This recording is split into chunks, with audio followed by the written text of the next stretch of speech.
ये रक्तपात शांति और अहिंसा की नीति पर चलने वाले उन्हीं गांधी जी के कारण हुआ जिन्होंने अपने प्रत्येक भाषण और लेख में क्रांतिकारियों की निंदा की।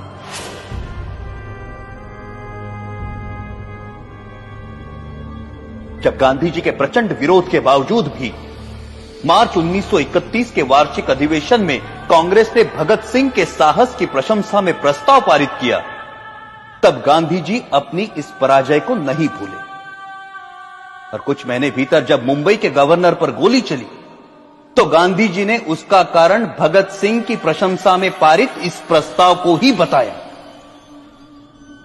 सुभाष चंद्र बोस ने गांधी जी के इस कथन का विरोध किया।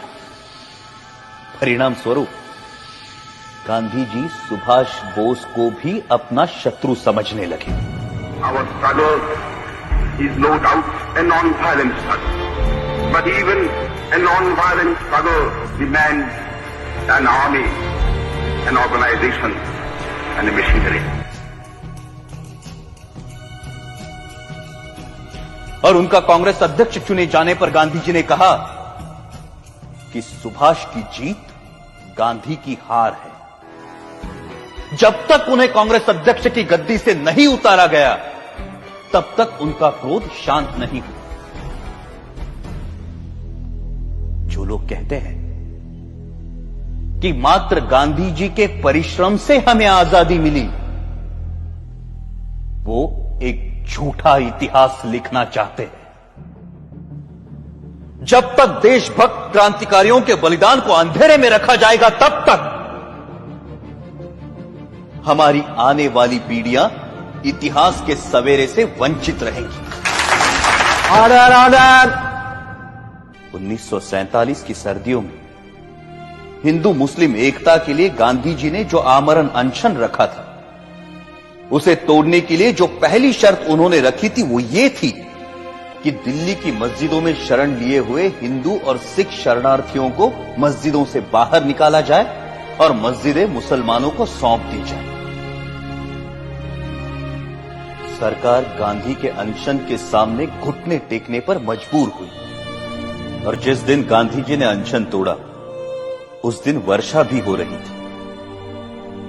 उस असाधारण सर्दी में अच्छे घरों में रहने वाले लोग भी कांप रहे थे, परंतु उन निराश्रितों के ठिठुरते हुए कुटुंब के कुटुंब मस्जिदों से बलपूर्वक बाहर निकाले गए। जिस दिन यह घटना घटी संयोगवश मैं दिल्ली में ही था और मैंने अपनी आंखों से गांधी जी की जिद को पूरा होते हुए देखा।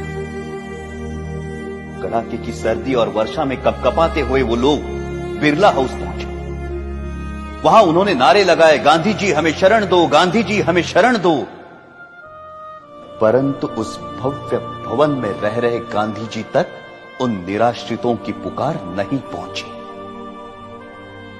ये मर्मस्पर्शी दृश्य जिसे देखकर कठोर से कठोर मनुष्य का हृदय भी द्रवित हो जाए, मैंने स्वयं अपनी आंखों से देखा है। क्या उन निराश्रितों ने अपनी मर्जी से उन मस्जिदों में डेरे डाले थे? क्या गांधी जी को उन विषम परिस्थितियों की कल्पना नहीं थी जिनसे बाध्य होकर वो बदनसीब उन मस्जिदों में शरण लेने को मजबूर हुए थे? यदि उन मस्जिदों को खाली कराया जाना उचित था तो पाकिस्तान के मंदिर खाली कराकर हिंदुओं को सौंपने की मांग गांधी जी ने क्यों नहीं रखी? यदि वो ऐसा करते तभी यह सिद्ध होता कि गांधी जी निष्पक्षता से हिंदू मुस्लिम एकता के इच्छुक थे। परंतु गांधी जी ने पाकिस्तान और वहां के मुसलमानों के सामने अपना अनशन खोलने के लिए एक भी शर्त नहीं रखी, क्योंकि अपने अनुभव से उन्हें मालूम था कि उनके अनशन का जिन्ना और उनके अनुयायियों पर कोई असर नहीं पड़ता।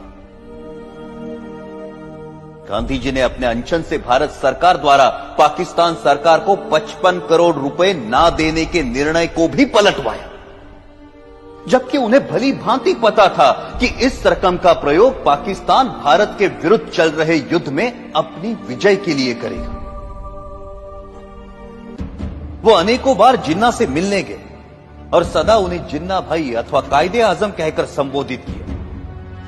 लेकिन एक भी ऐसा अवसर नहीं आया जब जिन्ना ने उनसे सहयोग की इच्छा प्रकट की हो। गांधी जी की जिस आध्यात्मिक शक्ति और अहिंसा की महिमा का सब जय जयकार करते हैं, वो जिन्ना की दृढ़ता के सामने नपुंसक सिद्ध हुई।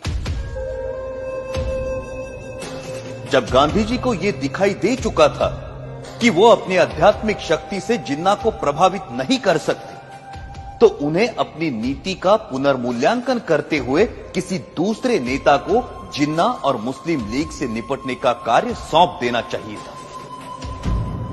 परंतु व्यक्तिगत महत्व